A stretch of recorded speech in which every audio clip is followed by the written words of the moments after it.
കോൺഫിഡൻസിൻ്റെ case പറയാനാണെങ്കിൽ നമുക്കത് പെട്ടെന്ന് നിങ്ങൾ ഇന്നത് ചെയ്താൽ നിങ്ങൾക്ക് ഇന്നത് കോൺഫിഡൻസ് കിട്ടും, അല്ലെങ്കിൽ പെട്ടെന്ന് കോൺഫിഡൻസ് അച്ചീവ് ചെയ്യാമെന്നൊന്നും ഒരിക്കലും പറയാൻ പറ്റില്ല.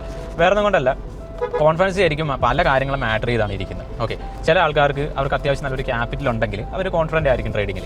പിന്നെ ചില ആൾക്കാർക്ക് നല്ലൊരു സോളിഡ് സ്ട്രാറ്റജി, ടെക്നിക്കൽസ് പ്രോപ്പർ ആണെങ്കിൽ അവർ കോൺഫിഡൻ്റ് ആണെന്ന് പറയാം. ഓക്കെ, പക്ഷേ ഒരു ബിഗിനറെ സംബന്ധിച്ചിടത്തോളം നമുക്കൊരു നോർമൽ ഒരു മിഡിൽ ക്ലാസ് മെൻറ്റാലിറ്റിയിൽ നിന്ന് ചിന്തിക്കാം. ഓക്കെ, അതായത് നമുക്ക് ഒരു മാന്യമായ ജോബ് കാര്യങ്ങളുണ്ട്, എങ്കിലും നമ്മളൊരു അഡീഷണൽ സോഴ്സ് ഓഫ് ഇൻകം ആയിട്ട് ട്രേഡിങ്ങിനെ കണ്ട് ഒരു ഗ്രോത്ത് എക്സ്പെക്ട് ചെയ്യുന്ന ഒരാളാണെങ്കിൽ അവിടെ ഒരുപാട് ഹസിൽസ് കാര്യങ്ങൾ കടന്നു വേണം ശരിക്കും പറഞ്ഞാൽ നമ്മളവിടെ എത്താൻ. ഓക്കെ, അതായത് ഈ ട്രേഡിങ്ങിൻ്റെ ഒരു ഇൻകം അല്ലെങ്കിൽ ട്രേഡിങ്ങിൽ നിന്നൊരു കൺസിസ്റ്റൻസി എന്നൊരു ലെവലിലോട്ട് എത്താൻ.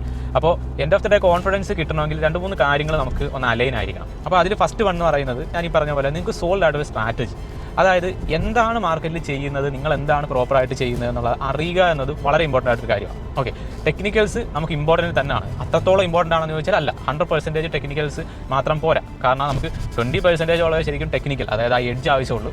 ബാക്കി 80% വേണ്ടത് നമ്മുടെ മൈൻഡ് സെറ്റും നമ്മുടെ സൈക്കോളജിയുമാണ്. പക്ഷേ ഈ സൈക്കോളജിയിൽ ഇൻക്ലൂഡ് ചെയ്യുന്ന ഒരു കാര്യം കൂടാണ് എന്താണ് ഈ കോൺഫിഡൻസ് എന്ന് പറയുന്നത്. അപ്പോൾ രണ്ടാമത്തെ കേസ് നമുക്ക് വേണ്ടതെന്ന് പറഞ്ഞു കഴിഞ്ഞാൽ അത്യാവശ്യം നല്ലൊരു ക്യാപിറ്റൽ, അത് വളരെ ഇമ്പോർട്ടൻ്റ് ആണ്. കാരണം പല ആളുകളും ട്രേഡിങ്ങിലേക്ക് വരുന്നത് എന്ന് പറഞ്ഞു കഴിഞ്ഞാൽ കുറച്ച് പൈസ അത് ഗ്രോ ചെയ്ത് വലിയൊരു ക്യാപിറ്റൽ ആക്കാമെന്നൊരു മൈൻഡ് സെറ്റിലാണ്. അത് നല്ലത് തന്നെയാണ്. ഓക്കെ, അതായത് നമ്മൾ ചെറിയ ക്യാപിറ്റൽ ചെയ്യുക എന്നുള്ളത് നല്ലത് തന്നെ. പക്ഷേ എപ്പോഴും നമ്മളൊരു റിയലിസ്റ്റിക് സൈഡ് കൂടെ ചിന്തിക്കണം. അതായത് നിങ്ങൾ $100 വെച്ചിട്ട് നിങ്ങൾക്ക് എത്ര ജനറേറ്റ് ചെയ്യാൻ പറ്റും.